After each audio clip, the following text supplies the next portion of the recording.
Centre के उद्घाटन के शुभ अवसर पर मैं आप सबसे बातचीत करते हुए बेहद प्रसन्नता की अनुभूति कर रहा हूं। मेरी बड़ी इच्छा थी कि मैं स्वयं उपस्थित होकर आप सबके बीच मैं रहूं, आप सबसे मैं सीधा संवाद करूं, पर मैं क्यों नहीं आ पाया यह बात आप सभी जानते हैं।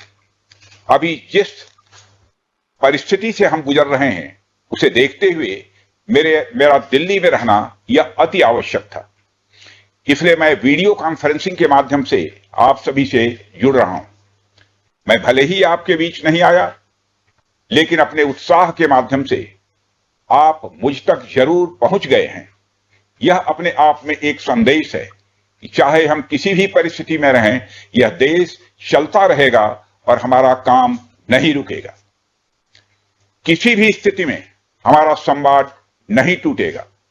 साथियों, आज का दिन हमारे शहर लखनऊ और हमारे राज्य उत्तर प्रदेश और हमारे पूरे देश के लिए एक ऐतिहासिक दिन है। आज का दिन मैं समझता हूं उस शक्ति की आराधना का दिन है जो हमारी सेनाओं को संबल प्रदान करती है, जो हमारी सेनाओं में निहित होकर दुश्मन पर कहर बरसाती है। आज का दिन मेरे लिए व्यक्तिगत रूप से बहुत ही महत्वपूर्ण है, क्योंकि मैंने अपने शहर लखनऊ के लिए एक सपना देखा था कि मेरा शहर भारत के डिफेंस सेक्टर को मजबूत करने में एक बड़ा योगदान दे। वह सपना अब पूरा हो रहा है। साथियों, BrahMos integration and testing facility का उद्घाटन इसलिए भी महत्व रखता है क्योंकि आज का दिन बहुत ही खास है। आप सब तो जानते ही हैं कि आज नेशनल टेक्नोलॉजी डे है। आज ही के दिन 1998 में श्रद्धेय अटल बिहारी वाजपेयी जी के नेतृत्व में हमारे वैज्ञानिकों ने पोखरण में परमाणु परीक्षण करके दुनिया को भारत की ताकत दिखाई थी। और वह परीक्षण हमारे साइंटिस्ट, इंजीनियर्स, डिफेंस पर्सनल और कई अन्य स्टेक होल्डर्स के अथक प्रयासों का ही परिणाम था। यह हमारे वैज्ञानिकों तथा इंजीनियर्स को मान्यता देने, उनको रिकॉग्नाइज करने और उनके कंट्रीब्यूशन को एक्नॉलेज करने का दिन है। मुझे अच्छी तरह याद है जब मैंने इसका शिलान्यास किया था, उस समय माननीय मुख्यमंत्री श्री योगी आदित्यनाथ जी भी थे।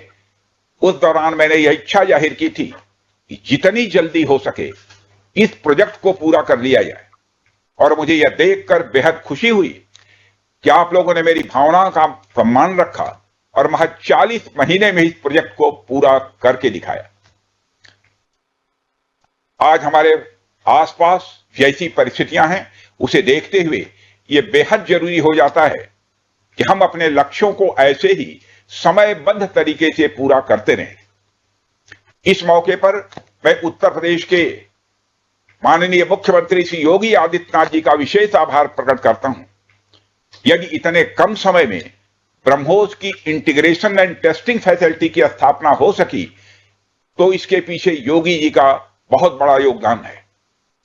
मैं डीआरडीओ, हमारे वैज्ञानिक, हमारे इंजीनियर्स और इस प्रोजेक्ट से जुड़े हर व्यक्ति और संस्था को मैं हृदय से बधाई देता हूं। आप लोगों ने दिन रात मेहनत करके इस इंटीग्रेशन एंड टेस्टिंग फैसिलिटी को खड़ा किया है। देश भर के वैज्ञानिक, इंजीनियर्स और युवाओं का योगदान हमें इस फैसिलिटी सेंटर में देखने को मिलेगा। मैं आपकी मेहनत और लगन को नमन करता हूं। साथियों, हमारी सरकार जब उत्तर प्रदेश में डिफेंस कॉरिडोर के विजन को लेकर आगे बढ़ी थी तो उस समय हमारे सामने अनेक बड़े लक्ष्य थे। उन तमाम लक्ष्यों में से हमारा एक उद्देश्य यह भी था कि हम उत्तर प्रदेश को एक बार फिर देश के प्रोडक्शन सेंटर के रूप में डेवलप करें। यूपी डिफेंस कॉरिडोर लखनऊ सहित कानपुर, झांसी, चित्रकूट, आगरा और अलीगढ़ से होकर गुजरता है और ये सभी नोड्स आने वाले समय में विकास के नए केंद्र बनकर उभरेंगे।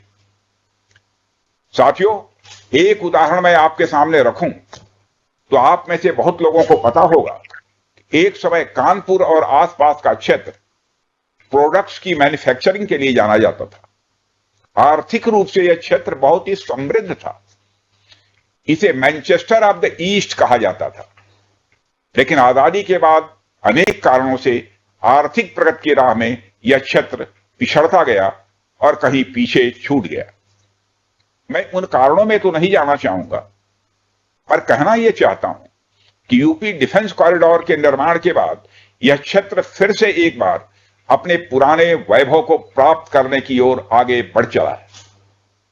मुझे इसमें कोई संदेह नहीं है कि कानपुर विकास की उन ऊंचाइयों को छुएगा जो दुनिया के विकसित क्षेत्रों के लिए अनुकरणीय होगा। कल को वेस्ट में कोई क्षेत्र जब बहुत अधिक प्रगति करेगा तो उसे कानपुर ऑफ द वेस्ट कहा जाएगा। इसी प्रकार डिफेंस इंडस्ट्रियल कॉरिडोर के सभी नोड्स को डेवलप करने के लिए हम पूरी तरह से कमिटेड हैं। मुझे यह भी बताया गया है कि अभी उत्तर प्रदेश डिफेंस कॉरिडोर में aircraft manufacturing, UAV, drones, ammunition, composite and critical materials, small arms, textile तथा पैरासूट आदि में मेजर इन्वेस्टमेंट किए गए हैं। एक अच्छी बात यह है कि इस डिफेंस कॉरिडोर में हमें पब्लिक सेक्टर और प्राइवेट सेक्टर दोनों की ही बड़ी अहम भागीदारी दिखाई दे रही है। साथियों, जब मैं प्राइवेट सेक्टर की भागीदारी की बात कर रहा हूं तो मुझे यह बताते हुए बड़ी खुशी हो रही है कि लखनऊ में ही पीटीसी इंडस्ट्रीज लिमिटेड द्वारा titanium and super alloy material plants की शुरुआत की जा रही है। इसके अलावा 7 एडिशनल क्रिटिकल प्रोजेक्ट्स की भी नींव इस समय रखी जा रही है। यह निश्चित रूप से रक्षा क्षेत्र में भारत की आत्मनिर्भरता की गति को और तेज करेगा। मैं इसके लिए श्री सचिन अग्रवाल को भी बधाई देना चाहता हूं। हमारा सपना है कि उत्तर प्रदेश दुनिया के टॉप डिफेंस प्रोडक्शन और एक्सपोर्ट डेस्टिनेशन के रूप में जाना जाए। आज जो ब्रह्मोस फैसिलिटी शुरू हो रही है, मैं समझता हूं वह यूपी डिफेंस कॉरिडोर का यह गौरव होगा। यह सिर्फ उत्तर प्रदेश का ही नहीं बल्कि देश का सबसे बड़ा BrahMos integration and testing facility centre है। यह रक्षा क्षेत्र में भारत की आत्मनिर्भरता के प्रयास को भी मजबूती प्रदान करेगा। साथियों, जहां तक ब्रह्मोस का प्रश्न है तो आप सभी यह जानते हैं कि ब्रह्मोस दुनिया के सबसे तेज सुपरसोनिक क्रूज मिसाइल्स में से एक है। ब्रह्मोस सिर्फ एक हथियार नहीं है बल्कि यह अपने आप में एक मैसेज है। मैसेज हमारी आर्म्ड फोर्सेस के स्ट्रेंथ का है। मैसेज दुश्मन के प्रति हमारी डेटरेंस का है, प्रतिरोधक क्षमता का है। मैसेज हमारी बॉर्डर्स की सेफ गार्डिंग के हमारी प्रतिबद्धता का है। साथियों, पोखरण परमाणु परीक्षण में महत्वपूर्ण योगदान देने वाले मिसाइल मैन और हमारे पूर्व राष्ट्रपति डॉक्टर एपीजे अब्दुल कलाम ने यह कहा भी था कि unless India stands up to the world, no one will respect us in this world. Fear has no place, only strength respects strength. अर्थात दुनिया कमजोरों का नहीं बल्कि शक्तिशाली का सम्मान करती है। उनका विजन था कि हमें अपनी ताकत को और मजबूत करना होगा। जब तक कोई देश ताकतवर नहीं होगा, दुनिया उसका सम्मान नहीं करेगी। आज भारत दुनिया के सबसे शक्तिशाली राष्ट्रों में से एक है। हम लगातार अपनी ताकत और बढ़ा रहे हैं और मैं समझता हूं कि आज जो फैसिलिटी सेंटर शुरू हो रहा है, यह भारत की शक्ति को और मजबूत करने में सहायक होगी। साथियों, यह केवल एक फैक्ट्री का उद्घाटन भर नहीं है बल्कि मैं समझता हूं कि रक्षा क्षेत्र में भारत की आत्मनिर्भरता की दिशा में एक बहुत बड़ा कदम है। उत्तर प्रदेश डिफेंस इंडस्ट्रियल कॉरिडोर बनने के पश्चात उत्तर प्रदेश के इंडस्ट्रियल डेवलपमेंट का एक नए सिरे से श्री गणेश हो चुका है। इस डिफेंस कॉरिडोर में अब तक कुल 180 के लगभग एमओयूज साइन किए जा चुके हैं, जिसमें 34,000 करोड़ रुपए का इन्वेस्टमेंट प्रपोज्ड है। आपको यह जानकर खुशी होगी कि अभी तक इस कॉरिडोर में 4,000 करोड़ रुपए का इन्वेस्टमेंट किया भी जा चुका है। साथियों, टेक्नोलॉजी डे के दिन इस हाई टेक्नोलॉजी प्लेटफॉर्म फैसिलिटी को इनागुरेट करना अपने आप में एक लैंडमार्क डे है, परंतु इसके साथ साथ यह भारत की नई इनोवेटिव एनर्जी को भी दिखाता है। जिसको हमने पिछले कुछ सालों में गति देने का प्रयास किया है। हम सब जानते हैं कि इस समय टेक्नोलॉजी के क्षेत्र में, खासकर critical high and frontier technology के क्षेत्र में बड़ी तेजी से बदलाव आ रहा है, चाहे सिविल सेक्टर हो या डिफेंस सेक्टर। आज रोज नई नई टेक्नोलॉजी सभी प्रकार के प्रोडक्ट्स या सर्विसेज में क्रांतिकारी परिवर्तन ला रही हैं। हमारे जीवन का कोई भी ऐसा कार्य क्षेत्र नहीं है जहां टेक्नोलॉजी हमें डिसरप्टिव तरीके से प्रभावित न कर रही हो।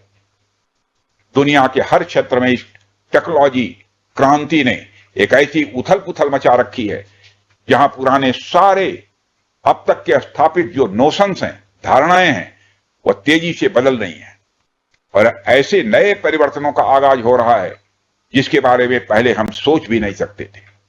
ऐसे में नेशनल टेक्नोलॉजी डे एक खास महत्व रखता है और इस खास दिन पर डिफेंस के क्षेत्र में एक हाई टेक्नोलॉजी फैसिलिटी को उद्घाटन करना मेरे, आपके और हम सब के लिए एक गौरव का विषय है। साथियों, ब्रह्मोस भारत और रूस के हाईएस्ट डिफेंस टेक्नोलॉजी का एक संगम है। जिस तरह हमारा उत्तर प्रदेश प्रयाग स्थित संगम के लिए दुनिया भर में जाना जाता है, उसी तरह आने वाले समय में लखनऊ भी इस टेक्नोलॉजी के संगम के लिए जाना जाएगा और यह संगम कई अनेक विशेषताओं को अपने अंदर समाहित करता है। आने वाले समय में यह रोजगार के सीधे यानी डायरेक्ट और इनडायरेक्ट अवसर पैदा करेगा। मुझे यह भी विश्वास है कि आने वाले समय में यह क्षेत्र एक ग्रोथ पोल के रूप में उभर कर सामने आएगा। साथियों, ब्रह्मोस जैसे कॉम्प्लेक्स सिस्टम की एक खास विशेषता होती है और यह सिस्टम अनेक प्रकार के सब सिस्टम, कंपोनेंट्स और पार्ट से बने होते हैं जिन्हें किसी भी एक जगह पर निर्मित करना संभव नहीं होता। यह सभी अलग अलग पार्ट्स इतने विशेष होते हैं, स्पेशलाइज्ड होते हैं, इनमें से हर एक को बनाने के लिए हाईली स्किल्ड मैन पावर और हाई टेक्नोलॉजी वाले हथियार, औजार, टूल्स की आवश्यकता होती है। आपको मैं यह बताना चाहूंगा कि हमारी डिफेंस इंडस्ट्री के अंदर देश भर में, चाहे वह डीपीएसयू हो या प्राइवेट सेक्टर की इंडस्ट्रियल यूनिट्स हो या जहां भी स्थापित होती हैं, वहां अपने साथ साथ एमएसएमई यानी छोटी औद्योगिक इकाइयों का एक एंसिलरी इंडस्ट्रियल बेस भी निर्मित करती है और इन एंसिलरी इंडस्ट्रियल बेस से पूरे इलाके का एक सामाजिक आर्थिक विकास होता है। मेरा मानना है कि यह फैसिलिटी सेंटर भी वही भूमिका निभाएगा। और साथियों, जैसा कि आप सब जानते हैं, चाहे भारत सरकार हो या राज्य सरकार, हमारी नीति एकदम साफ है। Make in India, make forward. हमारे लिए रक्षा क्षेत्र में आत्मनिर्भरता का अर्थ बहुत व्यापक है। हम इस विचार के साथ आगे बढ़ रहे हैं कि हमें खुद के लिए तो आर्म्स एंड इक्विपमेंट बनाना ही है, साथ ही साथ में पूरी दुनिया को एक्सपोर्ट भी करना है। साथियों, दुनिया की मिलिट्री मार्केट में अपार संभावनाएं हैं। हाल ही में मैं Stockholm International Peace Research Institute की एक रिपोर्ट पढ़ रहा था। उसमें उन्होंने यह बताया है कि वर्ल्ड मिलिट्री एक्सपेंडिचर 2024 में बढ़कर $2,718 बिलियन हो गया है। आप सोचिए, आर्म्स एंड इक्विपमेंट का इतना बड़ा मार्केट हमारी राह देख रहा है। इसलिए हमें बेहद मजबूती से भारत को दुनिया के लिए एक अट्रैक्टिव डिफेंस प्रोडक्ट हब के रूप में विकसित करने की ओर आगे बढ़ना ही होगा। आज का दिन उस विचार की तरफ बढ़ाया गया हमारा एक और ठोस कदम है। इन सारी चीजों ने मिलाकर उत्तर प्रदेश में डेवलपमेंट का एक इकोसिस्टम तैयार किया है। इसी कारण हम उत्तर प्रदेश में डिफेंस कॉरिडोर का भी निर्माण कर पाए। हमने लखनऊ में डिफेंस एक्सपो का भी आयोजन किया। हमने डीआरडीओ के टेस्टिंग सेंटर DTTC की भी स्थापना की और आज जिस ब्रह्मोस फैसिलिटी का उद्घाटन यहां हो रहा है, इस फैसिलिटी की शुरुआत से ही लगभग 500 डायरेक्ट और 1000 इनडायरेक्ट रोजगार सृजित होंगे। यह भी कहीं ना कहीं उस इकोसिस्टम के कारण ही संभव हो पाया है जो श्री योगी आदित्यनाथ जी ने यहां डेवलप किया है। यानी हमारी डबल इंजन की सरकार उत्तर प्रदेश में खेल से लेकर खेत तक, कल्चर से लेकर कनेक्टिविटी तक, पुलिस से लेकर पॉलिसी तक और टेक्नोलॉजी से लेकर टूरिज्म तक हर क्षेत्र में विकास कर रही है। इसलिए मैं उत्तर प्रदेश सरकार को पुनः बधाई देता हूं। हर तरीके से उत्तर प्रदेश और भारत के डेवलपमेंट को लेकर हमारा संकल्प, हमारा समर्पण और हमारी प्रतिबद्धता और भी मजबूत होती जा रही है। साथियों, 11 मई को पोखरण से जो आत्मविश्वास प्रारंभ हुआ था, आज लखनऊ में वह और मजबूत हो रहा है। साथियों, अपनी बात समाप्त करने के पहले मैं कहना चाहता हूं, जिन भारत विरोधी और आतंकी संगठनों ने भारत माता के मस्तक पर हमला करके कई परिवारों के सिंदूर मिटाए थे, उन्हें भारतीय सेना ने ऑपरेशन सिंदूर के माध्यम से इंसाफ दिलाने का काम किया है। और इसके लिए आज सारा देश भारतीय सेनाओं का अभिनंदन कर रहा है। ऑपरेशन सिंदूर सिर्फ एक सैन्य कार्रवाई भर नहीं है, बल्कि भारत की राजनैतिक, सामाजिक और सामरिक इच्छा शक्ति का प्रतीक है। यह ऑपरेशन आतंकवाद के खिलाफ भारत की दृढ़ इच्छा शक्ति का और सैन्य शक्ति की क्षमता और संकल्प शक्ति का भी प्रदर्शन है। हमने दिखाया है, भारत आतंकवाद के खिलाफ जब भी कोई कार्रवाई करेगा तो आतंकवादियों और उनके आकाओं के लिए सरहद पार की जमीन भी सुरक्षित नहीं रहेगी। भारतीय सेनाओं ने ऑपरेशन सिंदूर को पाकिस्तान में मौजूद आतंकी ढांचा ढहाने के उद्देश्य से लॉन्च किया था। हमने उनके आम नागरिकों को कभी निशाना नहीं बनाया था। अगर पाकिस्तान ने न केवल भारत के नागरिक इलाकों को निशाना बनाया, बल्कि मंदिर, गुरुद्वारा, गिरजाघर पर भी हमले करने का प्रयास किया। भारतीय सेना ने शौर्य और पराक्रम के साथ साथ संयम का भी परिचय देते हुए पाकिस्तान के अन्य ठिकानों पर भी प्रहार करके करारा जवाब दिया है। हमने केवल सीमा से सटे सैन्य ठिकानों पर ही नहीं कार्रवाई की, बल्कि भारत की सेनाओं की धमक उस रावलपिंडी तक सुनी गई जहां पाकिस्तानी फौज का हेडक्वार्टर मौजूद है। मित्रों, भारत में आतंकवादी घटनाएं करने और कराने का क्या अंजाम होता है, यह पूरे विश्व ने उरी की घटना के बाद देखा, जब हमारी सेना ने पाकिस्तान में घुसकर सर्जिकल स्ट्राइक की। पुलवामा के बाद देखा, जब बालाकोट पर एयर स्ट्राइक की गई, और अब पहलगाम की घटना के बाद दुनिया देख रही है कि जब भारत ने पाकिस्तान के भीतर घुसकर मल्टीपल स्ट्राइक्स की हैं।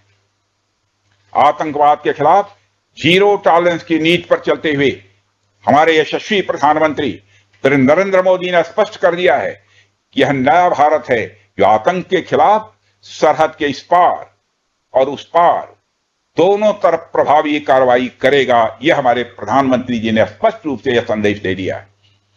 मैं एक बार फिर से BrahMos integration and testing facility centre और इस प्रोजेक्ट में शामिल सभी स्टेक होल्डर्स को हार्दिक बधाई देता हूं। मैं साथ ही पीटीसी इंडस्ट्रीज लिमिटेड को भी उनके एम्बिशियस प्रोजेक्ट पर हृदय से बधाई देता हूं। इन तमाम प्रोजेक्ट्स की शुरुआत पर मैं लखनऊ और उत्तर प्रदेश की जनता को भी बधाई देता हूं, जो इस ऐतिहासिक पहल का हिस्सा बन रही है।